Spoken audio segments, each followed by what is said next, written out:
Joachim Frommer har vundet.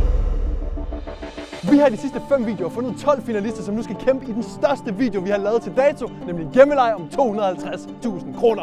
I Ludo var det Oscar, Elias, Jeppe, Benjamin og Tobias, der gik videre. I Bombetech var det Mathias Hjort, der gik videre. I Jagten var det subscribers Rebecca og Mads, der gik videre. I Kongen af Skolegården var det subscriberen Patrick, der gik videre. Og i Capture the Flag var det Frommer og de 2 subscribers Clara og Mark. Og her har vi alle vinderne samlet. Let's go! Kom nu, gutterne! De har alle sammen én ting til fælles, og det er, at de har vundet en Prodigy-video. Men det er nu, det gælder. Ja, fordi det skal ikke være nemt at vinde 250.000 kroner. Så de næste 3 dage på 3 forskellige lokationer skal deltagerne gemme sig, og det bliver afgjort på tid, udholdenhed og vores fucked up regler, hvem der går med sejr. Fuck, et lortested. Hver eneste dag på hver eneste lokation kommer vi til at smide halvdelen ud, indtil vi har 3 tilbage i finalen. Skriv i kommentaren, hvem I tror, der vinder. Lad os så komme i gang! Første lokation, det er Bonbonland. Og vi starter om 3, 2, 1. Fuck you. Værsgo! Det var tysk. Det bliver nøjere end det her. Jeg skal op og have så meget slik nu. Jeg skal på mand og snoller. Nej, så hvad fanden? Jeg tror, alle skal op og have med. Ja, Rappeland. Du skal lige ind og have lidt slik. Wow, det er så useriøst at tage snacks. Folk har ikke forberedt sig, de skal ind og hente snacks først. Tror I, det er en leg, eller hvad? Jeg skal have snacks. Det stinker slik herinde. 24 timer i en slikbutik, let's go. Vi skal bare shoppe jo. Vi skal have noget blandt selv slik. Okay, vi tager en pose popcorn. En cola er ikke dumt at have med. Jeg er den eneste, der ikke skal ind og have snacks først. Fordi jeg har taget det med hjemmefra, ikke? Så nu finder jeg det bedste gemmested. En iskoldt vand måske. Stay hydrated. Primært til at drikke, men også når det er pis, så ikke?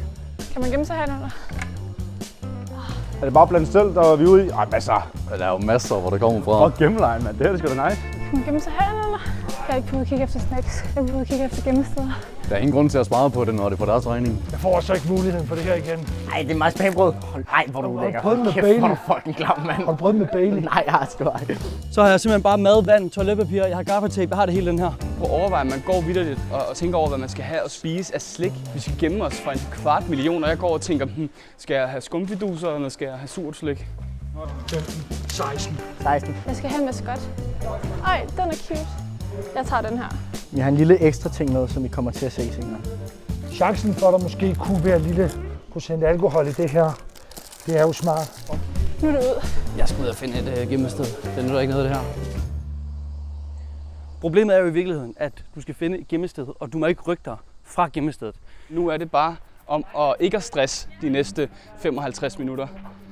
Jeg kigger alle steder igennem. Det her, det er jo min fødeby, så jeg føler mig helt hjemme. Det er helt nostalgisk at gå rundt her. Et gemmested, et gemmested, et gemmested, et gemmested, et gemmested. Spørgsmålet er bare, hvor. Kryds fingre for, at de fyldte. Hvis ikke de fyldte, det er ikke godt. Ej, men jeg vil dø hernede jo. Vi prøver. Det kan jeg ikke. Har du en plan? Jeg vil ønske, jeg kunne sige ja. Men det har jeg ikke. Sygt. Der bliver jo aldrig fundet noget. Kan man gemme sig her? Er der ikke en låge? Kan jeg være inde i et elskab? En low-key sygt gemmested. Så må jeg kravle derned i. Lige har noget at kigge også, så man bare lægger sig herinde under. Så er det herinde, vi prøver. Hvis man kunne ligge oven på den her. Kæft, det stinker. Hvis man kan finde en stol, et eller andet, vi kan sætte ned. Jeg går bare og kigger på forlystelser, jeg er jo dum jo. Jeg skal jo, altså... Mathias har et sted, nu skal vi finde et sted til mig. Og der er stress på her. Jeg er presset nu. Fuck. Så kan jeg sidde på den. Jeg tror faktisk, jeg har fundet mit sted. Men jeg skal lige ud og se, om der er noget, der er endnu bedre. Jeg står med Mads nu, og vi har aftalt, at vi prøver at gemme os det samme sted. Så vi gemmer os det, jeg først viste, og så henter vi noget til at skjule os lidt med. Jeg har stadig ikke fundet noget gemmested. Jeg ved ikke, om man kan se, om han løber derovre. Unødvendigt. Jeg ved ikke, hvor lang tid det er gået. Jeg ved ikke, hvornår de kommer. Jeg er fucking nervøs. Man kunne også bare lægge sådan et nemt sted, hvor de tænker, ej, der er der ingen, der gemmer sig. Vi går igen. Jeg tror, vi har 10 minutter til at gemme os i nu. Vi skulle have taget en eller anden præsending med, eller en eller anden kamuflering med. For der er mange steder, man godt kan ligge, men der kan bare blive set. Jeg ser sådan her ud nu. Der kommer til at blive helt mørkt dernede jo. Okay. Vi ses. Vi ses, bro. Puh. Nu ligger han dernede. Nu skal jeg finde et sted at være. Vi skal også bare til at tage en beslutning nu, man skal. Jeg må måske godt komme herind. Au, for helvede.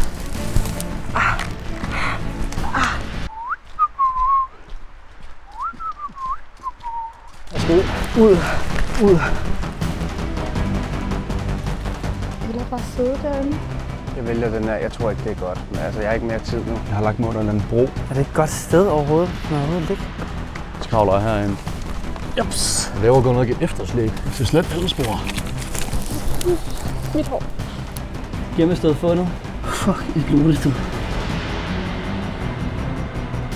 Så har vi fundet vores gemmested nu. Jeg tror, jeg gemmer mig her. Jeg håber.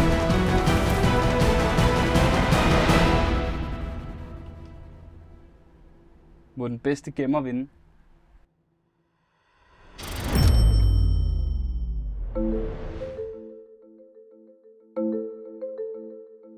Temperaturer i dag op mellem 17 og 22 grader, svag til jævn vind omkring sydøst. Det er mappet. Jeg tænker lige, at jeg skal have et med os. Ej, det ville være mega ærgerligt, hvis der var nogen, der gemte sig i slikbutikken. Jeg har bygget et lille rum her. Hvorfor går du allerede så fokuseret lige nu? Fordi jeg er så fokuseret. Men det er du ikke. I gemmeler jeg jer. Der er sgu åben her. Der er en herinde. Er det ikke rigtigt? Der er en herinde. Det er som om, vi slet ikke er travlt, er det ikke rigtigt?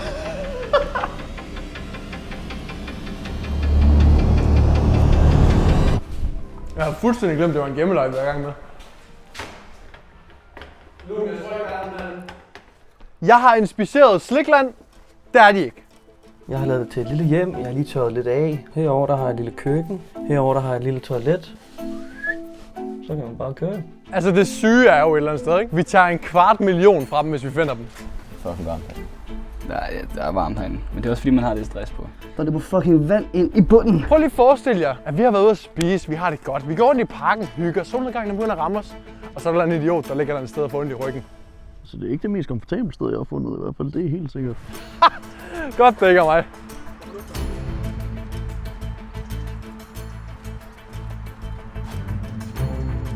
Der er nogle unaturlige bølger dernede. Det er som om naturen ikke er i balance. Der er nogle unaturlige bølger nede i den der. Hvad mener du? Prøv lige at mærke til den der anden der, hvor meget den hælder over sådan mod toppen. Den er bare ved at synke. Jamen det er der, måske er der en, der ligger i den og lægger for meget væk. Det er faktisk rigtigt, den hælder lidt.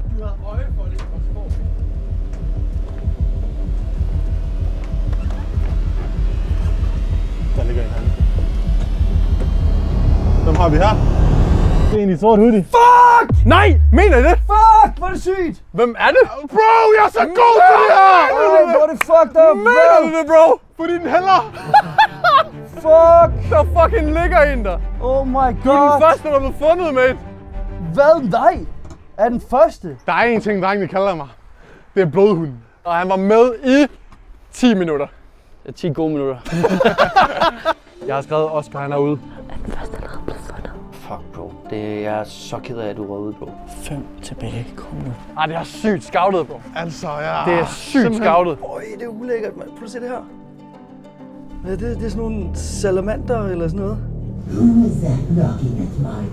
Jeg kommer til at skulle høre på. Who's knocking on my door? Det skal jeg høre på 1 milliard gange. Det er bare ved. Ja. Der er en låge om. Der er en låge. Der er et par sko her. Pis Der er et par sko her. Og jeg tror kraftedeme med en, der står ved siden af. I har været med i et kvarter, gutter. Husk dem. Jeg er parret. Bro, jeg fandt 2 der. Nej, du skal ikke stjæle den fra mig.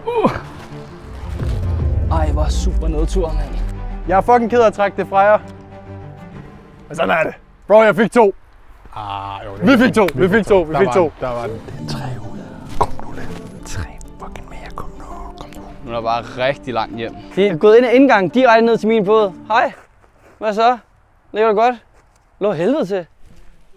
Mr. Lummer. Dum. You got me, Mr. Bombastic. Alla fantastisk. Så det er bare der sætter roll. Altså, hvis jeg bliver fundet, så i det mindste så har jeg blandt selv slik for 80 kroner.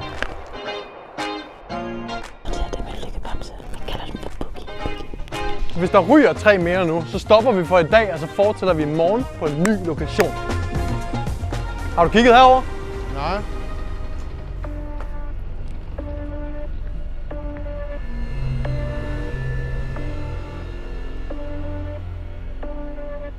Altså low-key, det havde været et sygt spot der. Jeg tror ikke, der er nogen her.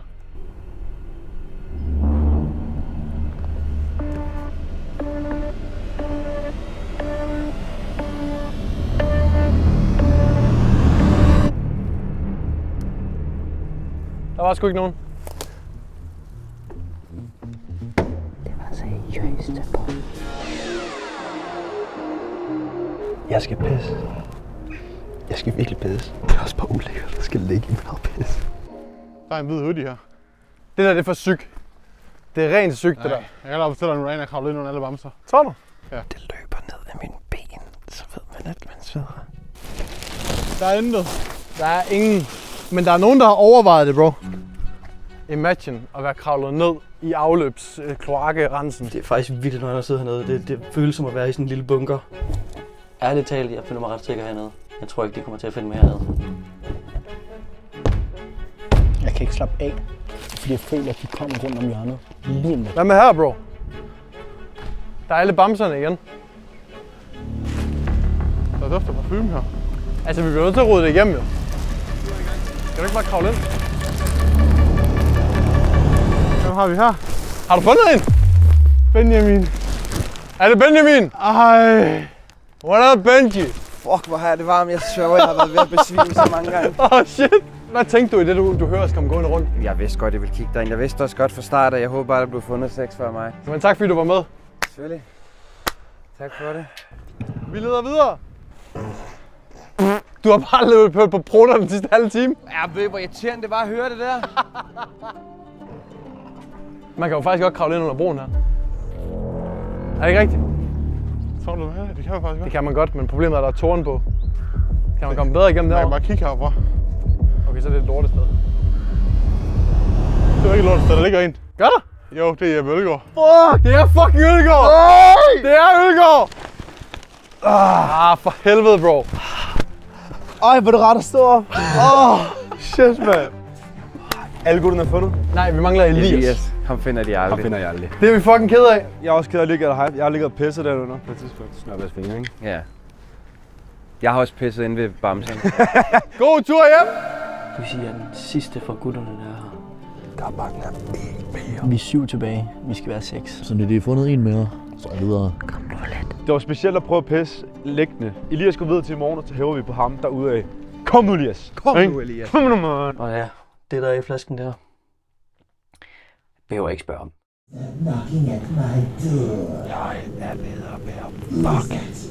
Når vi finder en, så er vi færdige for Bonbonland, og så skal vi videre til næste lokation. Der er en eller anden i en hæk et eller andet sted. Jeg tror, det næste vi finder, det er fra mig. De er her. Jeg kan høre Det skal seriøst være next level klam for at gemme sig. Altså nu kigger vi vildt, det også bare ind. Men det er også fordi, vi gider ikke kigge det igen. Vi mangler en. Vi mangler en.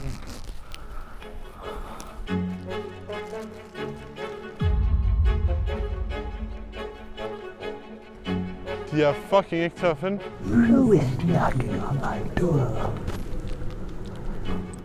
Du har ovenpå, jeg har nedenunder. Jamen, der er låst heroppe.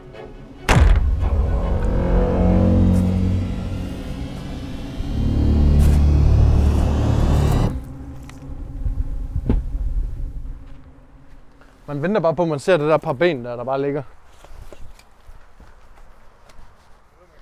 Fuck, det er nøjeren. Mit hjerte, det banker. Altså, jeg synes, vi er kommet dertil, hvor vi snart bare bestiller en pizza. Fuck, man. Nu er jeg enig. Hvordan kan I være så gode? Vi er færdige. De er gode lige nu. Jeg forstår det ikke. Klokken er 7:15. Det er begyndt at blive mørkt udenfor. Det er heller ikke lige så varmt længere. Solen er ved at gå ned, og hvis det først bliver mørkt, så har vi et problem. Vi skal til at kigge noget med i buske. Det er også det, min tanke er lige nu.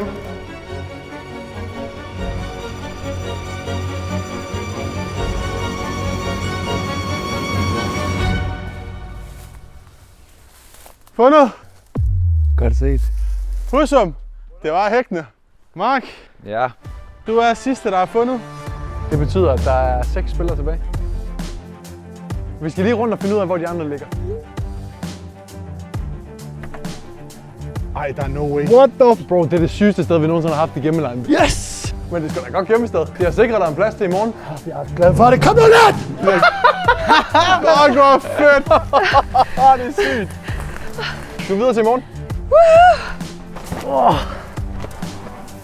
Hej. Jeg kiggede under der. Som du var helt inde og kigge.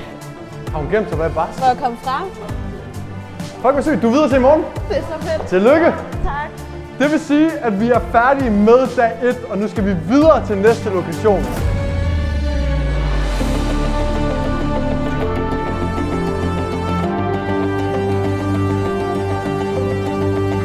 Det er dag 2, og vi skal halvere deltagerne igen. Og lokationen i dag er Tivoli Friheden.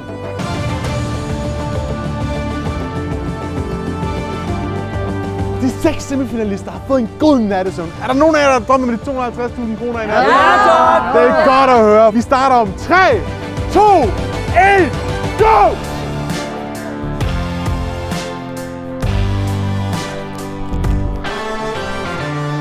Tre, der røg ud i dag, og så er vi kun 3 tilbage. Jeg kommer kraftedeme ikke til at ryge i dag. Det gør jeg ikke. Det er seriøst så vildt, at vi er nået så langt nu. Hvis jeg vinder de 250 kroner... Nej, 250.000. Det vil vi godt sige. Hvis du vinder, så får du 250 kroner. Min hjerne kan ikke engang kapere, hvor mange penge det er. Så skal jeg på charter, og så skal jeg nok også en tur til tandlægen. Jeg prøver lige at ringe til Alberte, fordi hun er her fra Aarhus. Maus, jeg render rundt i Tivoli Friheden. Jeg har en time til at gemme mig. Hvis man kunne gemme sig under her. Jo, prøv at komme her. Så hvis man kunne komme herind under, så kan du komme under huset. Hvis jeg vinder 250.000 kroner, skal jeg invitere min familie på skiferie. Jeg skal købe en ny elcykel til min mormor, fordi hun er blevet lidt gammel. Hun er svært ved at cykle. Så skal jeg til safari i Sydafrika og have en ny seng. Selvfølgelig skal jeg finde mig et godt sted at gemme. Men det skal også være et sted, jeg kan holde ud og være i, hvem ved hvor lang tid. Hvad er derinde? Jeg skal bruge 250.000 kroner på en ny bil, så jeg kan komme ud og køre selv. Buske er meget risky. Jeg ved, de kigger i alle buske. Hvor fuck skal jeg gemme mig? Jeg skal i hvert fald starte med at købe en ny powerbank.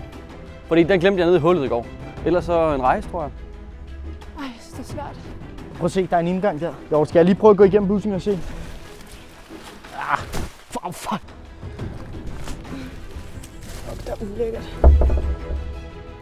Prøv lige at se her. Kan jeg komme helt ind under bygningen? Okay, ja, vi ses også. Du kan gemme dig hernede, Patrick. Jeg tror ikke, jeg kan være dernede. Tror du ikke? Hvis du ligger med bøjet ben. Jeg tror, jeg går efter noget andet. Ellers tak. Det er jo bare fucking ulækkert, men det er bare ind og kravle med rotter. Vi er ligeglade. Ja, true. Det er 250.000 i chancer for at vinde. Fuck rotterne. Hvis jeg gik hen og vandt 250.000 kroner, så ved jeg ikke, hvad jeg vil bruge dem på, fordi det er en illusion, der ikke findes endnu. Først så har du øjet på målet, så vinder du dem, og så ved du, hvad du skal bruge dem på. Gemmer herinde. Ach ja, inde i ishus her. Hvis jeg vinder 250.000 kroner, så har jeg ikke helt taget stilling til, hvad jeg skal bruge dem på. Måske en cykel. En ny cykel. Moin. Hej. Der står jeg herinde. Vi skal ind, hvor de ikke bare kan spotte os. Jeg har lavet ondt i benene, fordi der er intet plads. Hvor fanden er jeg henne? Hvor er det, jeg er henne?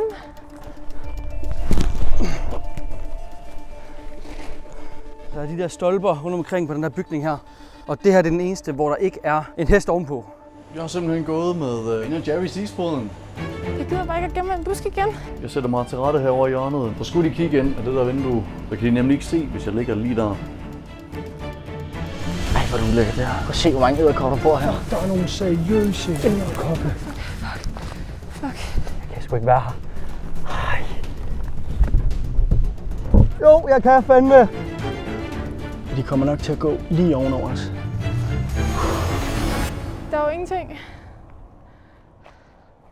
ved ikke, fuck, jeg skal gemme mig. Jeg vil være presset nu. Nej. Det kan jeg ikke. Ej, fuck.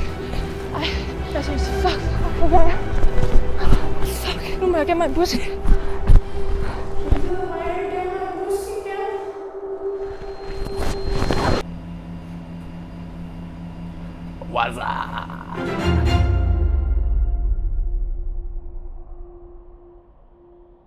Skyet med byer. Temperaturer i dag op mellem 14 og 18 grader. Svag til jævn vind fra syd og sydvest.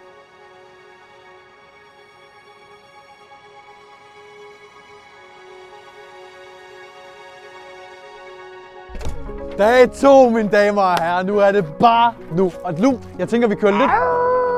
Blodhunden. Det er blodhunden. Der er ubalance i vandet. Det er Det er sygt i hovedet, jo. Det er så sygt sagt. Jeg ser sådan en unaturlig ting. Jeg ved, at deltagerne de er max presset i dag. Prøv at se det her. Det ser så åbent. Jeg bliver fundet lige med det samme. Jeg er sygt bange for, at de der huller kommer til at fuck mig op. Det er virkelig forfærdeligt at være her. Jeg synes lige, at græde. Jeg vil bare, det her så meget. Så beder vi til alle guderne, alle de store, Søren Pind, greverne og fyrsterne, om at jeg ikke bliver fundet. Hvis de kommer her under verandaen, så er det hurtigt op med plastikposen. Bum, helt sort. Du må sgu ikke tage den op. Du skal være stille, hvis det er. Ja, så skal vi også være stille. Det er rigtigt gjort. Jeg vidste ikke om. Lad os lige kigge bag de her maskiner. Nope. Nope. Ingen. Så har vi lagt sømning for i dag. Vi ser alt, og vi finder alle. Eller 3. Fuck, det var fedt. Jeg hørte dem lige derude. Jeg vil mindst findes af Alexander Husum, fordi jeg tror, han er dårligst til at lede. Der er mere respekt i at blive fundet af Lum. Hvad fuck mener du med det? Altså, man kan faktisk godt. Man kan godt være her i. Vi tjekker alle sammen. Jeg tror, jeg mindst vil blive fundet af Alexander, fordi jeg føler også, at Loom er måske lidt bedre til at finde folk. Han lagde mærke til det der med vandet og sådan. Bro, du skal bare se, om der er ubalance i bådene. Det er der ikke her, bror. Nej vel? Jeg tror, de har lært for Oscar. Jeg vil allermindst findes af Lum, fordi den skal han bare ikke have på mig. Jeg tror faktisk, at det mindst vil findes af blodhunden. Jeg tror, hvis Loom han finder mig, så griner han af mig, så joker han med mig, så driller han mig. Det er fuldstændig ligegyldigt, hvem jeg bliver fundet af. Altså bare at blive fundet af det værste år, du kan ske. Så det er alt. Ham går vi ikke efter, Lum. Han er godtaget. Han er godtaget. Fedt! Det betaler sig at slikke røv. Det gør det. Vi har jo lidt en idé om deres mønster nu, kan man sige.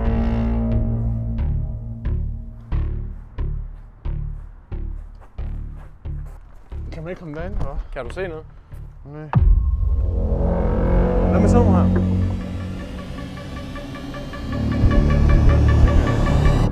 Vi er her ikke, for sjov. Kan du sige hej? Clara? Ej, pis. Jeg fucking lort! Og du sagde, jeg var dårlig, ja? No way! Bro, hold nu, mand! Pis. Desværre, du er ude som den allerførste i dag. Ej, det er så øv. Men det er ikke så længe, jeg skulle sidde der. Så. Overhovedet ikke. Var det ikke dejligt? Jo, det gjorde lidt ondt i benene. Nøj, hvor er det lækkert at høre. Kom nu, hvor er det vigtigt. Man lyder ikke så sød, når man egentlig bare håber på det værste for folk. Men det viser også, at så store mængder penge bringer det værste frem i folk. Man føler, man var så tæt på finaledagen i morgen, og så rører man ud. Det er så nederen seriøst. Let's be real, det er faktisk okay gennemsted. Det er et okay gennemsted, men jeg bliver også nødt til at sige, det skal sgu være bedre, hvis man skal i finalen. Jeg sidder mildest af helvede til. Det er også en underlig position at være i lige nu, for lige nu der håber man både på, at man finder nogen, men man ved også bare, at man rykker den der 250.000 kroners mulighed fra dem, ikke? Der er ikke nogen. Altså, man skulle også være et eller andet heldig busk eller sådan noget, ikke? Det er det, jeg mener.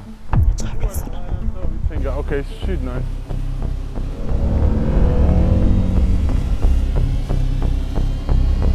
Fucking frommer jo, han skal findes. Jeg venter bare på en hjort, der siger, ej, pis!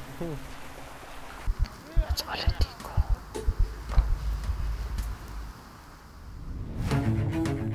Det I kan høre, det er Mathias, der pisser i en flaske lige bag mig. Der er ubalancer i vandet. Hold nu kæft, hvor er det klamt, det der. Nej, det er for sent.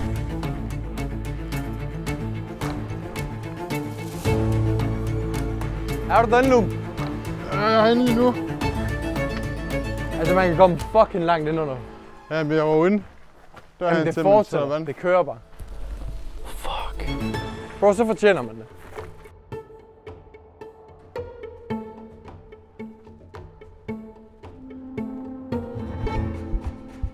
Altså, man skal nok tænke i, hvor fanden vil jeg selv smide mig selv, ikke?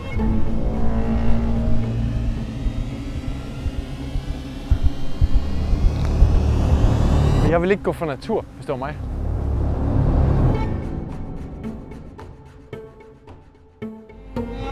Jeg har lige fået mig en middagslur hernede. Kæft, hvor er dejligt at sove. Jeg skal have en låge her.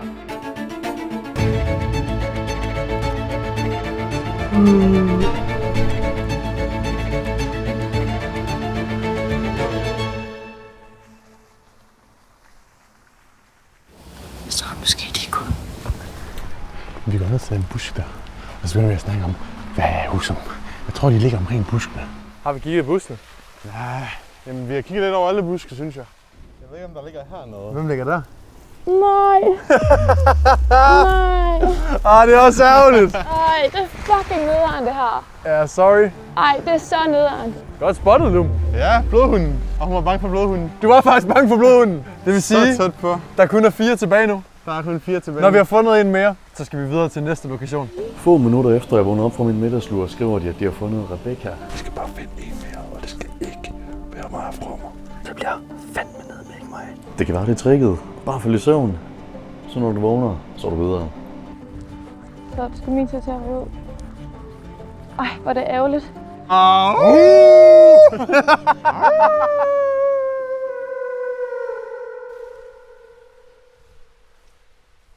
Det er eliten, der er tilbage nu. Det er de sidste 4. Det er dem, som har gemt sig de mest crazy steder i hele den her video. Sjovt bare at gå igennem vandet. Tag en runde i vandet. Lum er lige gået forbi os igen. Jeg føler, at det derovre, det er på en eller anden måde, det er stedet, ikke? Hvis man så kan kravle ind under broen, der er langt den. Det er kun Elias og Mathias og Patrick, der ser vores beskeder. Frommer, han gør ikke. Er det mærkeligt? Prøv at tage Frommer, selvom han er i live. Bare lige sådan...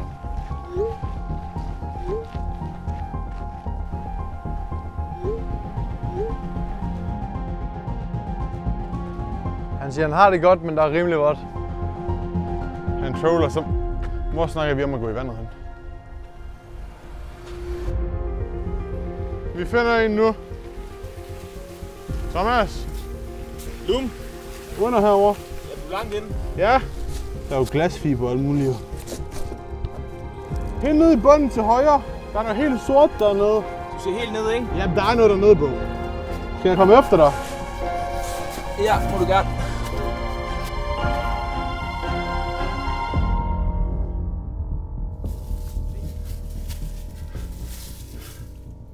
Der ligger 2.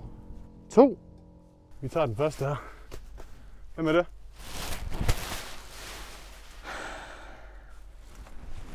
Det er Frommer. Hvem er til højre for venstre for dig? Hvem tror du, mand? Mathias Hjort. Frommer. Frommer, du er ude. Nej, bro. Er det okay, Frommer? Ej, det er bro. Ej, fuck, jeg har det dårligt, mand. Du er 1 fra finalen. Jeg tror kraftigt, vi er færdige. Nu er det alle de store, der er tilbage. Alle kongerne, fyrsterne, greverne, Søren Pind.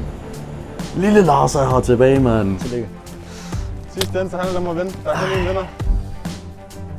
Nej, hvor sygt, bro! Jeg er i finalen! Du er i finalen! Jeg er i finalen! Let's fucking go, man! Let's go! Patrick, hvad så? No way, der var et vindue her. Så er vi videre, mand. Jeg synes, vi skal tage med videre nu til næste lokation. Vi ses derhen. Det er sgu...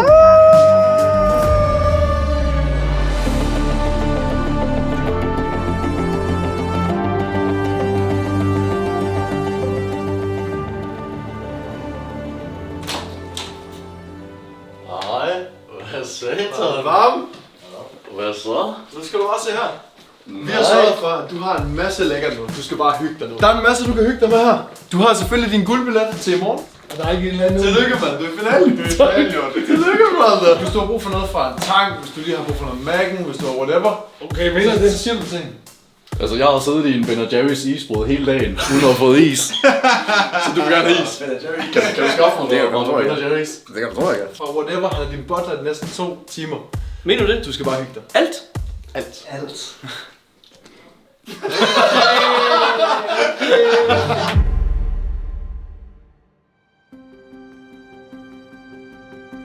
Så er det blevet tid til finalen i vores største video til dato. Og finalisterne er Mathias Hjort. I går, der var det så tæt på, det var mig, der faldt. Jeg mistede Frommer, men jeg overlevede selv. Og på hans vejen, der er aldrig ked af det. Elias Hole. Jeg har jo bevist, at jeg faktisk er ret god til at gemme mig. Så vi må håbe, at heldet er med mig igen i dag. Og Patrick Hermansen. Som man så i en anden video, jeg var med i, så var jeg lidt heldig. Og jeg føler mig også vanvittigt heldig i dag. I går fik alle drengene en butler hver i 2 timer, hvor de kunne bestille lige, hvad de vil. Men de startede alle sammen med at bestille slik. Ja, Men efter lidt tid og et kæmpe hint med en vognstang, så brugte de botterne fornuftigt på nogle fordele, de kunne bruge i dag.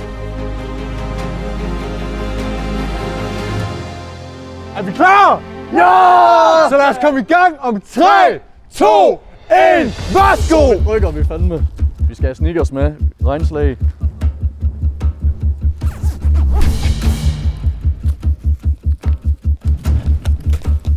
Halv time, det er røg med ikke lang tid. Det er så crazy det her. Min banan! Hvor fuck er Hjort? Hvad? Hvor er Hjort henne? Jeg ved ikke, hvor Hjort er. Altså, Hjort har ingen begrænsninger. Han er villig til at gøre hvad som helst for at vinde. Gemme sig steder, hvor man nok ikke ville kigge. Det var pisse, det her. Elias, han har simpelthen vist sig under alle dagene at kunne gemme sig de mest mærkelige steder og virkelig være kreativ. Elias har vist sig at være et rigtig slangemenneske. Han finder alle de der huller, små rum, som han kan bevæge sig ned i. Nu tænker jeg jo lidt. Der er et skur heromme. Udelukkende på grund af størrelse og højde, der frygter jeg faktisk Patrick allermest. Patrick, han er ligesom, han bare har taget sin hjerne, lagt den ind i handskerummet, og det virker. Manden gør hele tiden noget, der er så logisk. Jeg har sat mig herude, så har jeg prøvet at gemme mig herovre med nogle plader og nogle buske. Jeg har brugt hele min gaffatape herinde under, så jeg skal gemme mig ind under sådan en parasol her. Og så har jeg simpelthen prøvet at lave et lille sædested, jeg kan sidde her.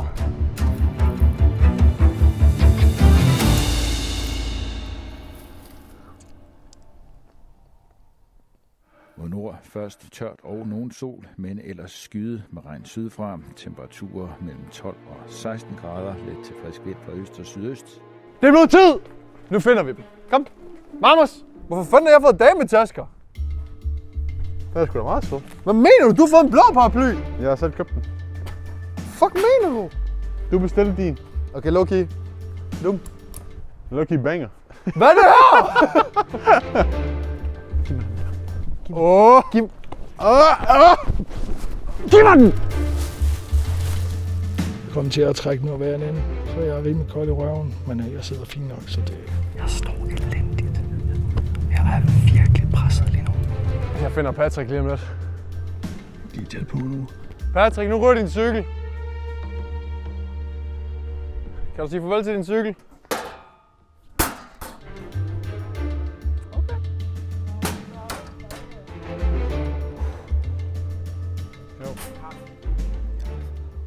Kom her bag den her bygning herover.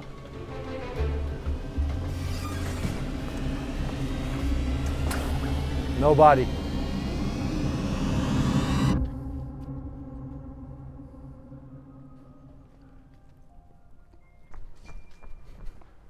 Fuck, det er nederen. Jeg kan se en sko. Elias. Fuck, hvor er det sygt. Bliver outet på en sko. Fuck. Fuck, det er noget lort, mate.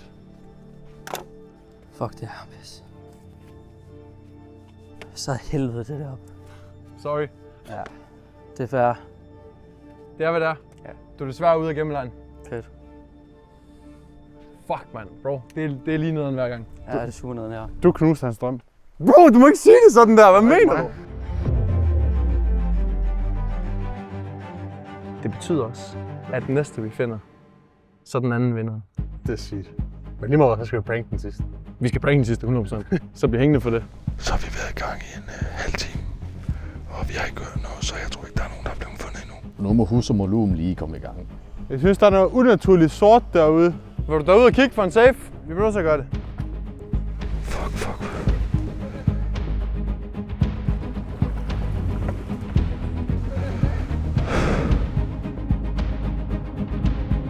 Jeg leder videre, bror mand. Ikke det der nu. Jeg tænker, hvis jeg bare begynder at lede herovre. Bro. Det er begyndt at regne lige lidt mere nu. Videre. Collision.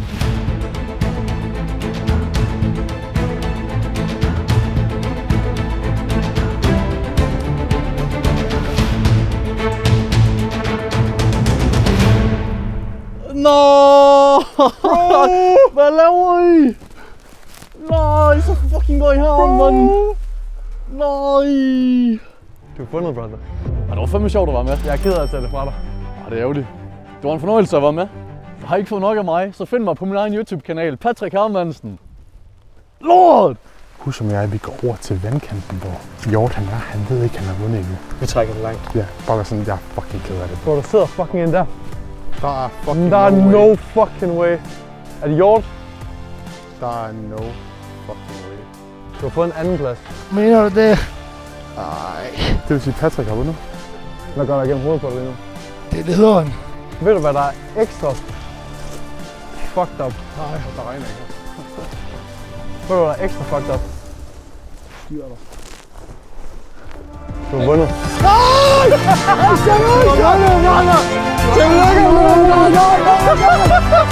Seriøst! Jeg tænkte, fuck man, ja! Du har vundet! Er vi enige om det her, det var en sygt Det er et sygt sted, bro! Jeg er så kold, I fatter det ikke!